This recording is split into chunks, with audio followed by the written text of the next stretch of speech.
Senhor presidente, senhoras e senhores parlamentares.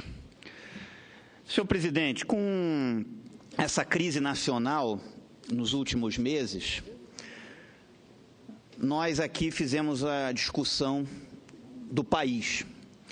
Mas eu quero falar hoje do Distrito Federal, de Brasília e do governo do Distrito Federal. Sei que aqui o mandato tem que cuidar mais das questões nacionais do que locais, mas eu não vou me omitir e todas as vezes que julgar necessário eu vou falar aqui sobre o Distrito Federal, que é a unidade da representação que eu represento nessa casa, assim como fiz em várias oportunidades no ano passado. O governo do Distrito Federal, senhor presidente, que eu ajudei a eleger, está muito ruim.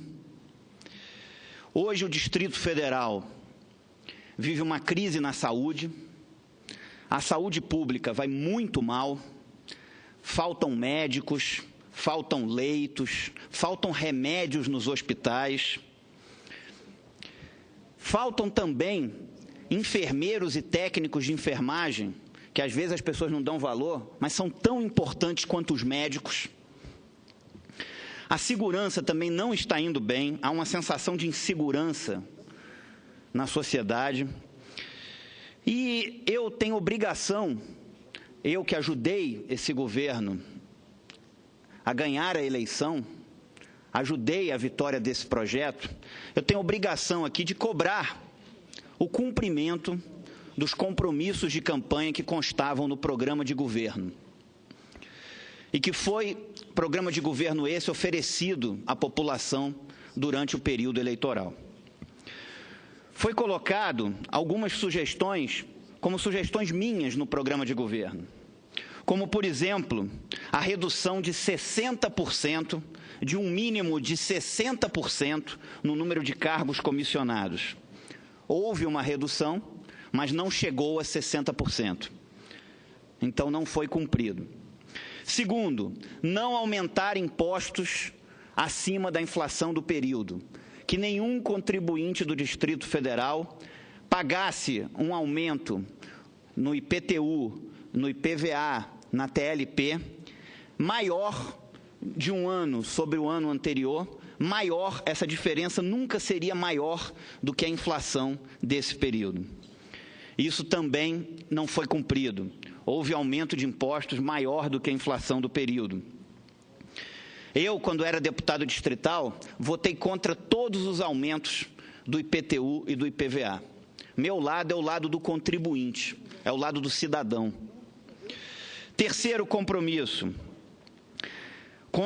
também sugestão minha, a construção de policlínicas odontológicas nas cidades do Distrito Federal, em todas as regiões administrativas do Distrito Federal. Isso também ficou no papel. Quarto compromisso, também como sugestão minha, devolver a integralidade dos impostos sobre remédios para o consumidor através do programa Nota Legal.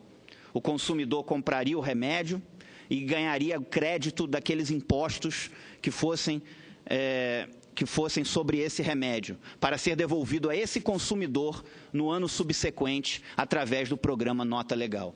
Também não foi cumprido. Hoje, se um consumidor do Distrito Federal vai num bar e toma uma cerveja, ele recebe mais sobre o crédito dessa cerveja no Nota Legal do ano subsequente do que se comprar remédios.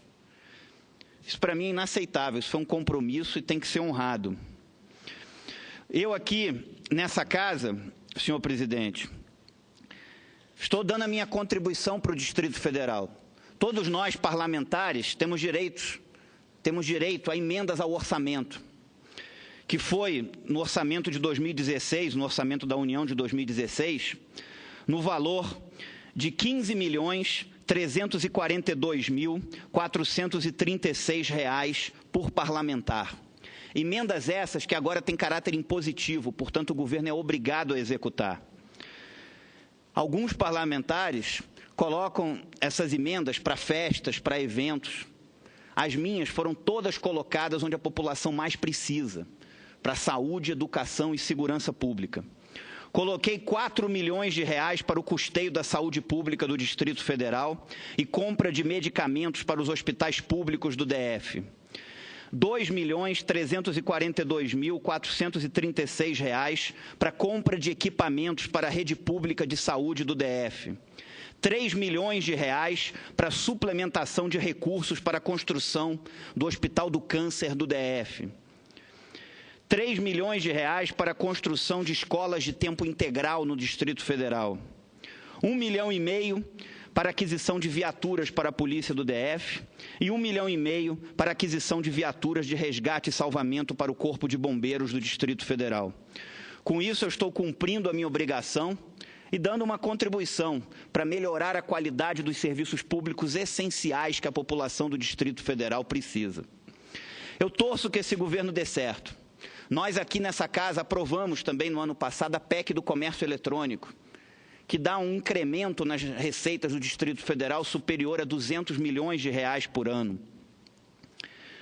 Agora, eu fiz uma escolha diferente.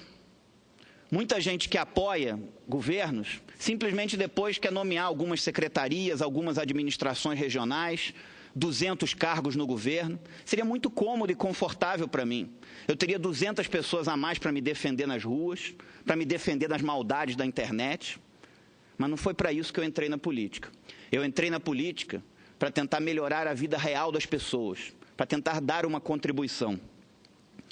E eu tenho obrigação, com a minha responsabilidade de senador, a vir a essa tribuna de novo, assim como vim no ano passado, cobrar o cumprimento do programa de governo do governador. Outros preferem ter cargos no governo. Eu não tenho nenhum cargo.